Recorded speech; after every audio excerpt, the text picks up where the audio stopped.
Hi, everyone. I'm James Garbutt, And I'm Denny Dumas. and this is the Garbutt Dumas Real Estate Podcast.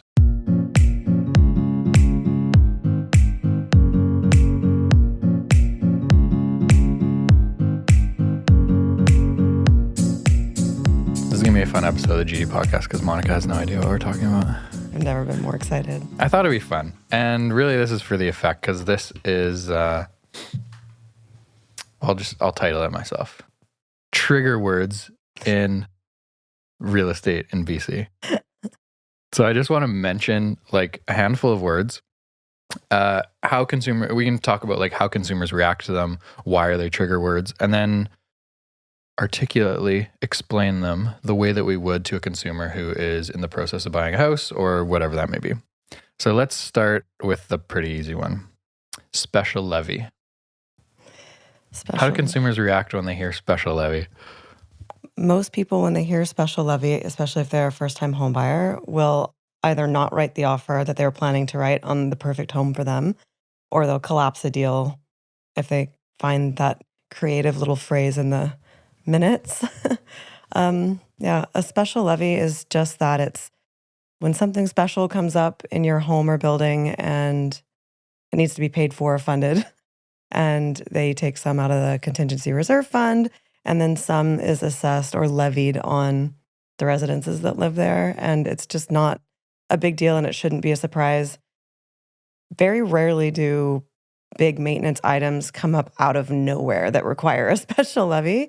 It's usually for a roof, which means you're probably looking at a complex that's 22 to 26 years old. So if you're looking at a complex that age, it's really common for the roofs to come up. So it's nothing to be alarmed about. But yeah, that is a trigger word. As soon as someone hears special levy, they think they will never financially recover from it. We'll talk about education because that's what you're talking about, of like how to educate consumers. But it's important to note that regardless of whether you're buying a single family home, a townhouse, a condo, these are structures made of wood and they require maintenance through the life of the building. So regardless, if you own a single family home, 100% of the maintenance is on you. So you're paying special levies multiple times a year, all the time, right? To clean gutters, to wash the exterior, to landscape, to repair a roof or a damaged window or, whatever. There's a long list of items. If you are in a condo building, you have a strata set up that takes care of the management of all those expenses, but the expenses come from somewhere. Someone has to pay for them, and that is the owners. And they have yearly budgets to take care of normal maintenance items like landscaping, like insurance, like cleaning, that come out of your strata fees. But occasionally, and as realtors, we can predict the time frame of when significant repairs are going to be needed to buildings.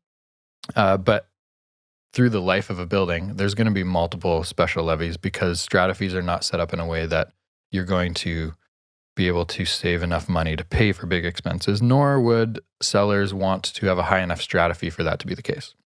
So as a realtor, how do we educate consumers that are looking for a specific type of product prior to doing an inspection and being absolutely blown away by the inspector saying the roof's 25 years old, it's going to have to be replaced in a couple of years? Yeah, whether it's detached or strata, we always let our clients know the maintenance timelines. There are some really easy to predict maintenance timelines.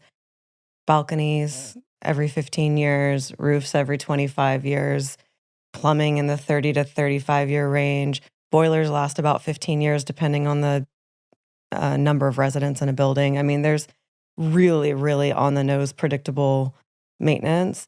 And I like to always just let my clients know that this is regularly scheduled maintenance. It's not a surprise. It's something that comes up quite often.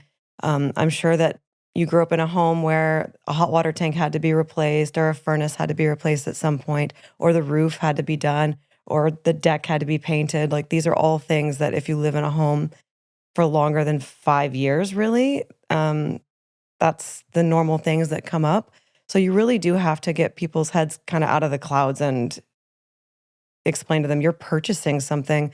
Like, even cars need oil changes. The house is going to have things that come up, and you have to prepare for it. And the bank, when they lend you the money for the homes, that's what that whole science is all about. That's what this is how much it's going to cost monthly. This is how much you make monthly. This is how much money you have left over, and you need to plan for these things. That's not like they're not working in vacation money for you. They're making sure you can afford the maintenance of the home. So when these items come up, it's pretty predictable. And occasionally things will happen, like hot water return pipes might leak or something like that. That's a common one that we see in buildings, around 15 to 20 years old, that people don't expect, is the hot water lines start to leak because they're just being used often. So I wouldn't say that is a predictable maintenance item, but it's a very common maintenance item. Can't really say when it's going to happen, but I just know that it is going to happen.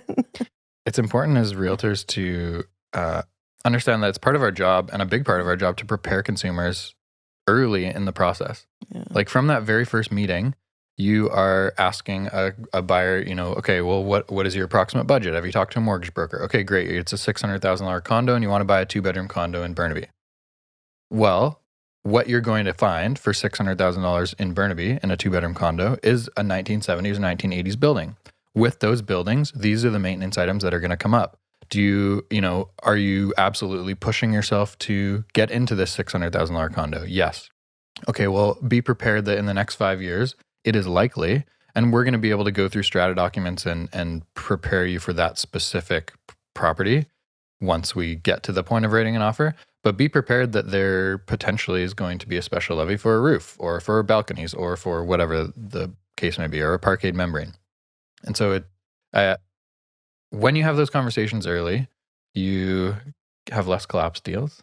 You have a much better consumer experience because they are not blindsided last second by the potential of bigger maintenance items or a $5,000 special levy that is going to improve the building and improve your investment long term, but also is a shock to the system if you're not prepared for it and you are throwing all of your eggs into the down payment of this condo. Yeah. The last thing I'll say about that is, like, the goal isn't to find a building that magically has no special levies. I think the goal usually would be to just know what could be coming up. And if you're getting into a home, it's nice to know that there might be some distance between you and having to pay one. Like, it's nice to have maybe about 5 years to get settled before your first big maintenance item comes up.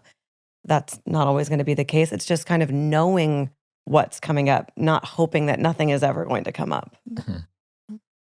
Okay, next trigger. Oh my gosh, here we go. Let's stick with maintenance because we've been talking about maintenance. Asbestos. Oh, asbestos.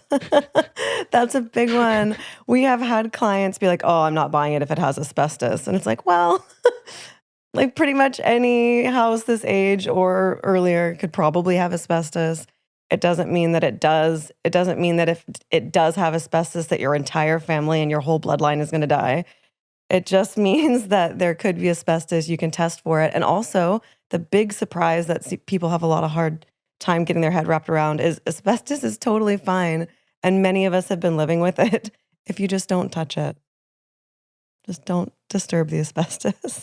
This is another one where preparation is big, right? If you aren't familiar with asbestos as a realtor and you don't even mention the word and you're looking at 1940s homes, and your clients get an accepted offer and they do a home inspection and the home inspector comes back and says, this type of material is common to have asbestos. It may or may not contain asbestos. You have to get it tested if you're planning to do a renovation. That can freak people out enough to walk away from a really good deal or a really good home.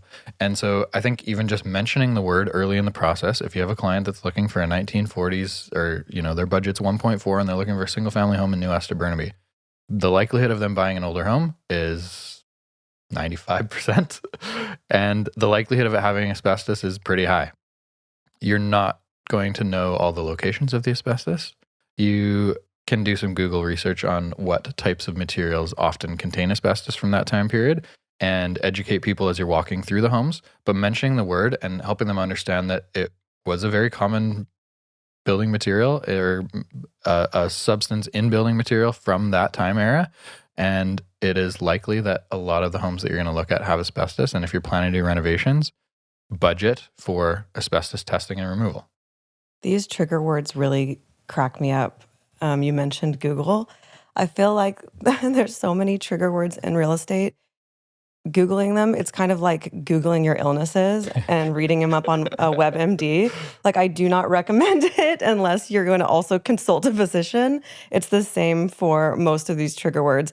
Yes, Google it and look it up, but also understand that like not every one of these trigger words is going to result in cancer. Okay, next one. Oil tanks. Wow.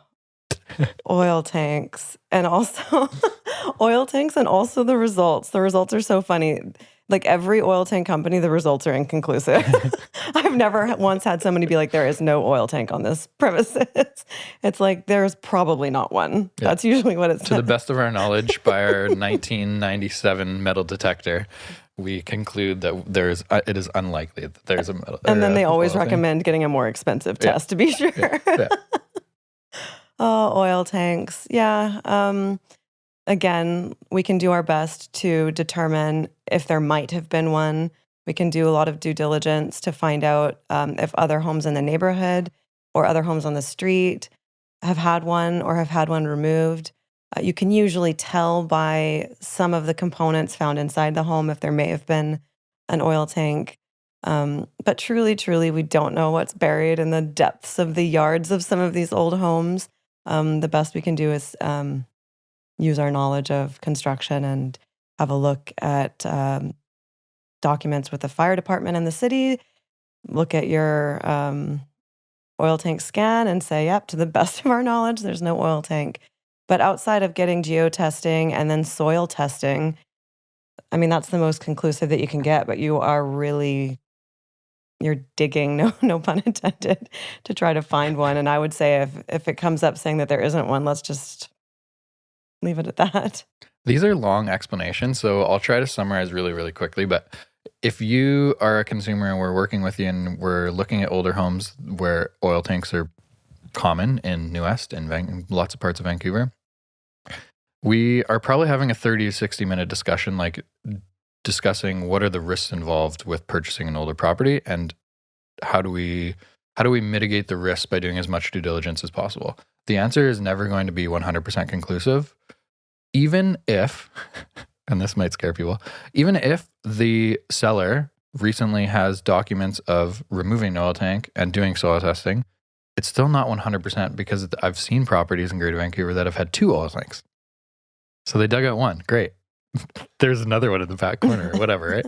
So again, it comes down to like a risk assessment. If you have checked with the fire department in the city and they have no record of an oil tank ever being installed there, if you have done an oil tank scan from a reputable company that either does their metal detector scan or you go the extra mile and do a GPR scan, ground penetrating radar scan, that is a much more in-depth, conclusive scan. I had one recently where the owner of the home had been there for 30 years and they had been in contact with the previous owner who had been there for 40 years. And the previous owner lived in the home when it had moved from a wood furnace to a natural gas furnace. That's a pretty good indicator that there likely was never an oil tank there. Even though we've done all our due diligence, there's some concrete work in the backyard, so you're not going to have a 100% conclusive GPR scan there. But if you've also talked to the previous owner, this is pretty rare, but talk to a previous owner that was living in the house when the furnace switched to a natural gas furnace, it's like a 99% chance that there's no oil tank there. You only get 100% conclusivity when you excavate the lot, when you're digging up the lot. And that's not a realistic solution for most consumers unless you're planning to build. But oil tanks are a big thing in Greater Vancouver. They are still everywhere and they're slowly coming out.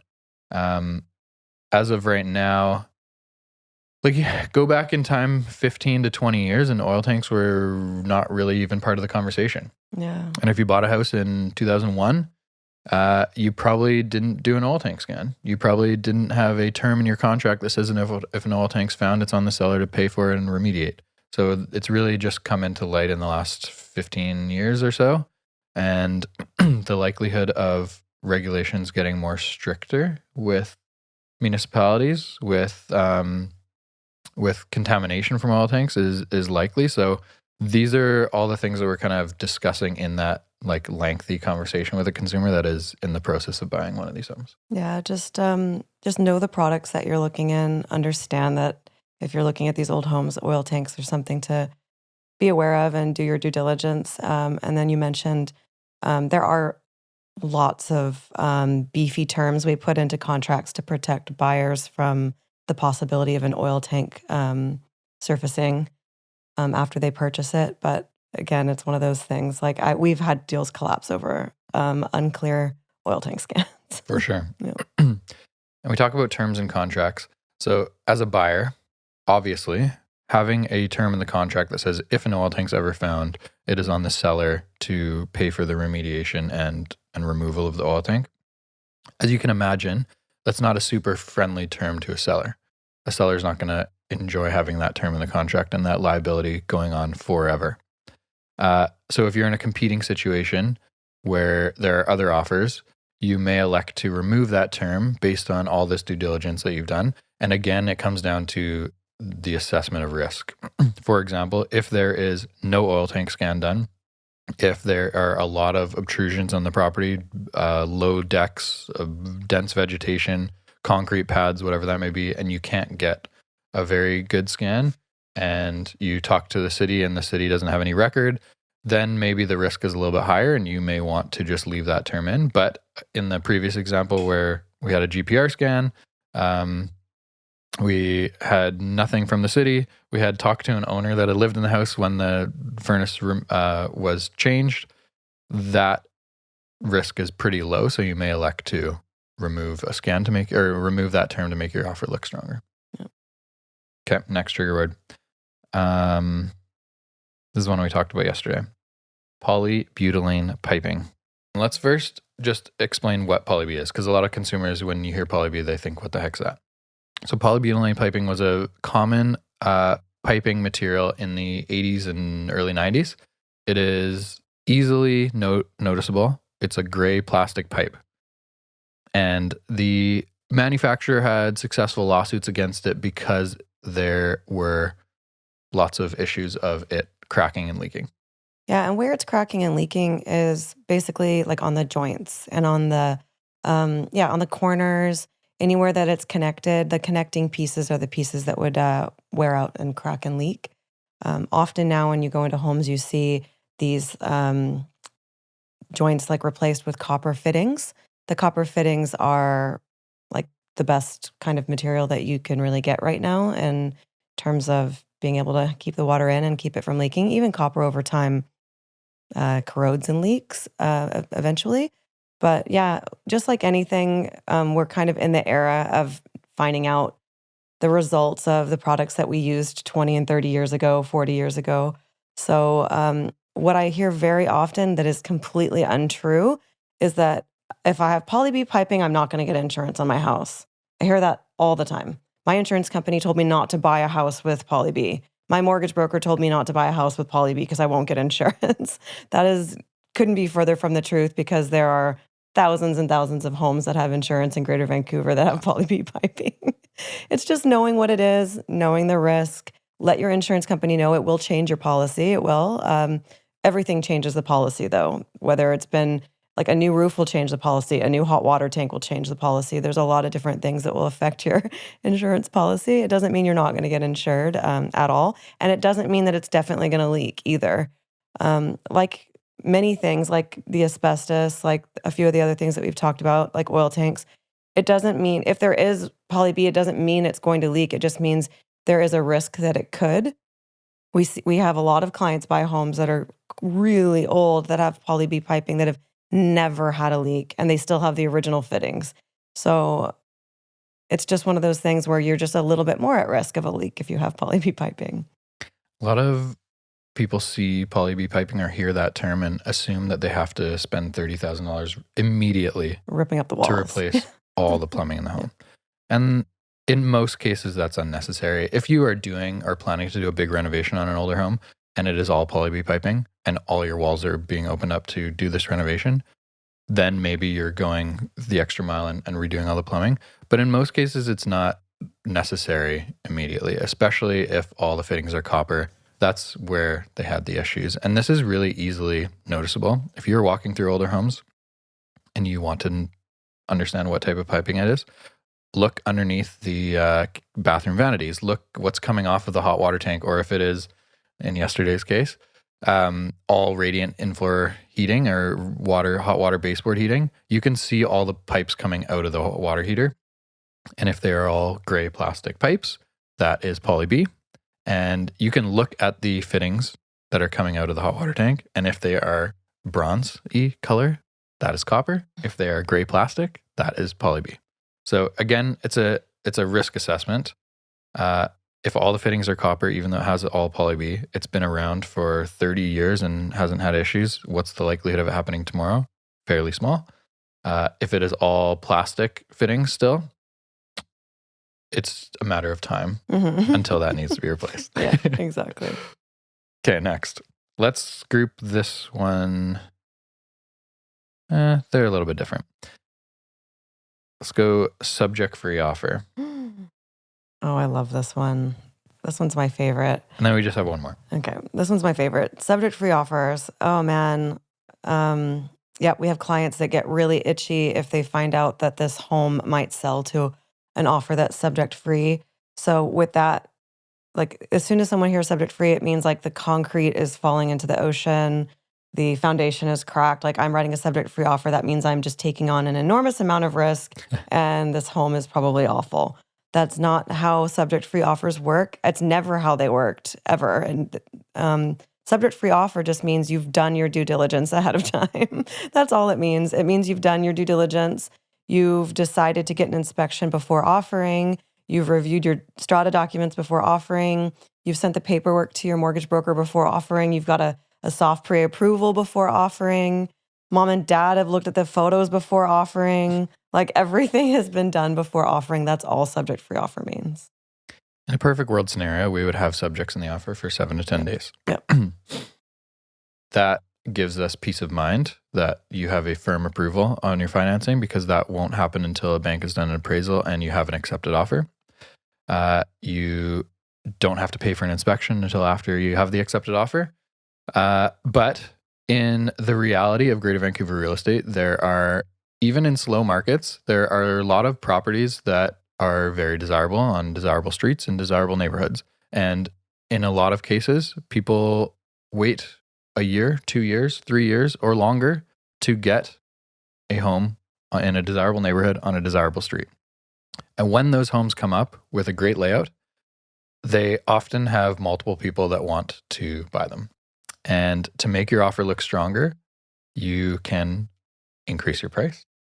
You can give the seller the dates that they want, and you can shorten or remove subjects. When you're removing subjects, you are doing all your due diligence, like Monica said, pre-offer. So you are sending all the paperwork to your mortgage broker to get that as close to a firm approval as you can. You are doing a home inspection if you'd like to prior to doing the offer. You are chatting with the city about permit history, oil tank history, doing an oil tank scan, all of that stuff prior to offering. So really what it does is just move your due diligence period to before you write the offer versus after. And again, this is in situations where you're competing for a home and you don't want to lose it. This is a way to make your offer look stronger. Yeah, and it goes both ways. Sometimes you can confidently put together a subject-free offer and you're like, yep, we did our due diligence. I'm really happy with this. I actually love the rescission period for this reason for some of my clients.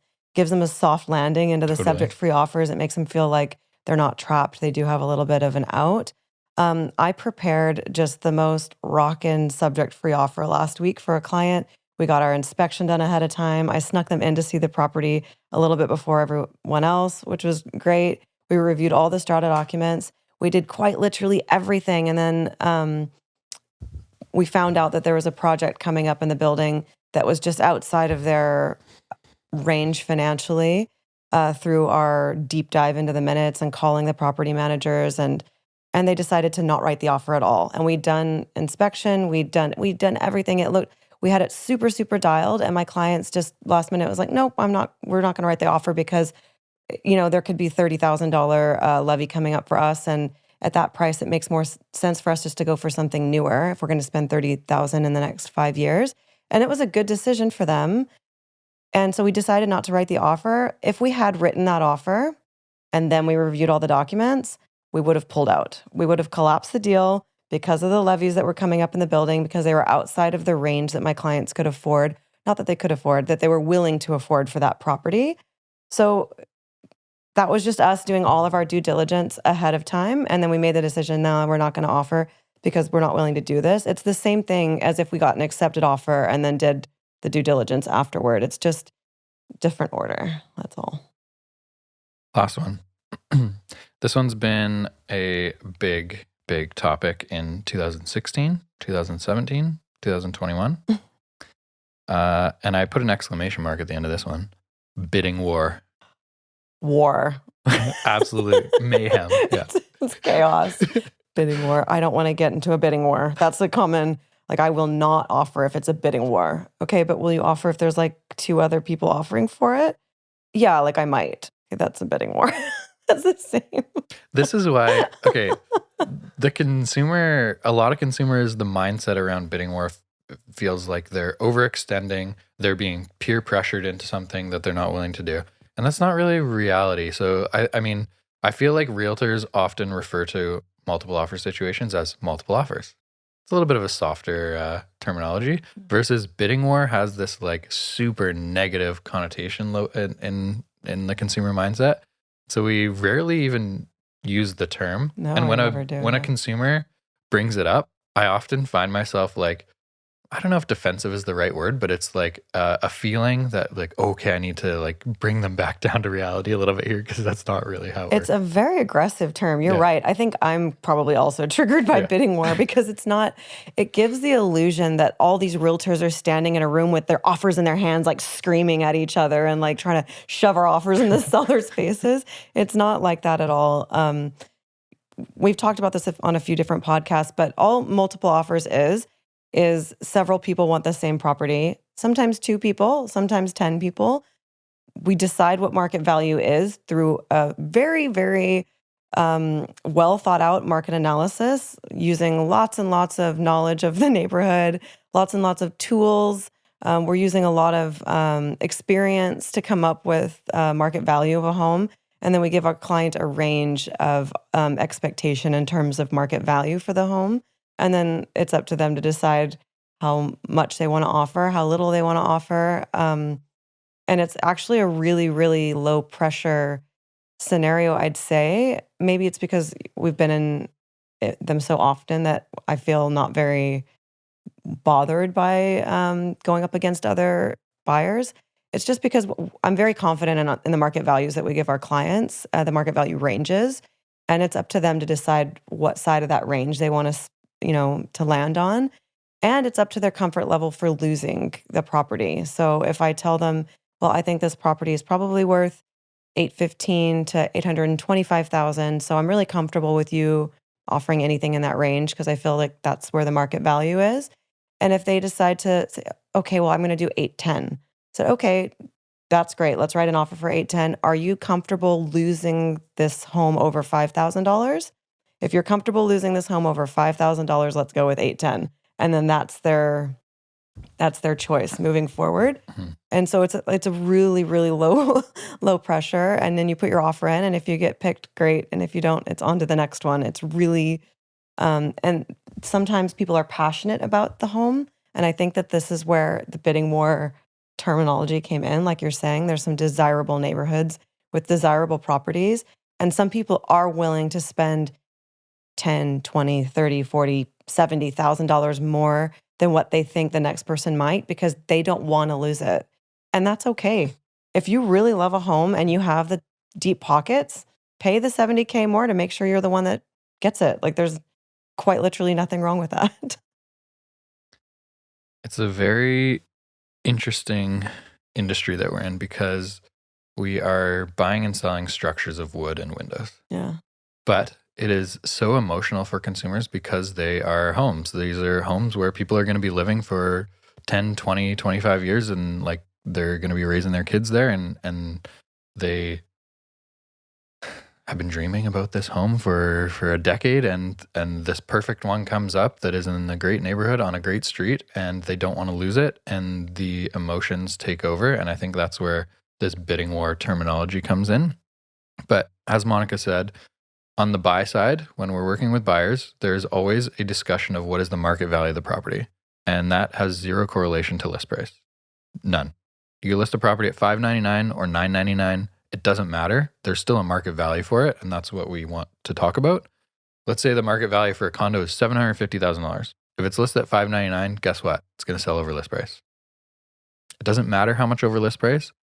All it matters is like finding a market value, and then you picking what number you would like to offer. And if you get beat because someone pays $50,000 or $100,000 over what we believe is the current market value, it is what it is. Yeah. But if you go into purchasing a home and your goal is to not pay over list price, that's fine. You just won't buy certain homes that are listed with the strategy of listing competitively to get multiple offers, to get the dates that you want to sell quickly. You'll just miss out on some. And if you're okay missing out on some, that's just going to unfortunately be the situation in Greater Vancouver in most markets. The saddest thing that I've heard so many buyers over the years, so many say is, oh, I would have paid that. Yeah. Yeah. But you didn't write an offer. So, because you didn't want to get into a bidding war. Mm-hmm. Just rephrase it in your mind. Rephrase it to there's multiple offers because this home is very desirable and they priced it low. List price is 100% a strategic marketing number. That is all it is. It is not mean market value, and it is our job and conversations behind the scenes with the buyers to find out what is market value and then write an offer based on whether you'd like to pay market value or slightly less than that. Yeah. Just be careful listening to friends and family and the media when it comes to how much you think a home might be worth. Like, listen to your realtor. Take everybody's opinions into consideration. If mom and dad bought their house for, $150,000 under the asking price, ask them when that was and in what neighborhood. That's all I have for trigger words. Yeah. You got anything off the top of your head? Oh yeah, duh. Interest rates. Man, I feel like we talk about interest rates too much. But it's a trigger. It totally is. It totally is. But I feel like us even discussing it is just triggering people. We're empowering it. So, yes, interest rates are way higher than they used to be. They'll come down eventually. Is that going to be in 6 months from now or 6 years from now? I don't know. We get asked that question every single day. We don't work at the Bank of Canada. Mortgage brokers have 1,000 different ideas of where interest rates are going to be in 12 months from now. Oh, I know a big one. I don't know. All right, let's leave interest rates alone. I just think like water ingress, leaking water, water ingress. That's a big one. Yeah. It's such a drastic variation of issues that get grouped together. Yeah. So like a small pipe leak in a dishwasher, let's say, that had put 22 millimeters of water onto the floor will bubble your laminate floor. Is that going to make the building fall down? No. Versus like a roof that is at the end of its life that started leaking and you can see some stains in the ceiling. Like a lot of these things can be discussed in a dollar figure. That mean like, okay, like we know the roof needs to be replaced. There might be some rot underneath on the sheathing. You're going to need to maybe cut out the drywall and patch it. But like there's dollar figures involved with all of this. But yeah, man, often people see like one little tiny water stain that happened 25 years ago that just hasn't been painted over. And it is a deal breaker. It's a deal breaker. My favorite is there could be water ingress. Yeah. Like we don't even know if there is, but like there's a little tiny bit of my brain. Grout. There's a little tiny bit of grout missing between the tile. And so that if it's not repaired, it could cause water ingress. And they're like, oh yeah, the whole bathroom has to be ripped out. We're going to do a full bathroom renovation. I think it's important to work with, and this is one of our podcast topics, so maybe we'll get to this in a week or two, it's important to work with people who understand construction that can educate you along the way. Seeing this is really common in a condo building. There will be a little bit of staining in a ceiling that is not remotely close to a bathroom or a kitchen. And guess what? The unit above you in most condo buildings is the exact same layout as the one that you're in currently. So if the bathroom is 25 meters away on the other side of the condo, there's not a bathroom up there. It's the exact same living room floor. And the pipes run straight up and down too. They're not running like across. Yeah. And in towers, in between floors, there's 18 inches of concrete. So there's not water there. So yes, maybe there's some staining from someone burning a candle in that location or something like that. But you can do an inspection to check if there's any moisture there currently. The likelihood of it is probably very, very, very low. But I think just working with a realtor that understands construction and like how buildings are put together and has seen thousands of condos is very important so that they can talk you through all of these little things that you're going to find. Because coming back to the beginning of this podcast, there is going to be maintenance. With any home that you buy, whether it's brand new or 60 years old or 120 years old in Vancouver and New West, there's going to be ongoing maintenance, and it's important to understand that going into any home purchase. Yeah. Don't WebMD your home's symptoms. Instead, just ask your realtor. We're supposed to say ask the GD real estate. Ask Monica Harms. Ask Monica Harms with the GD real estate team.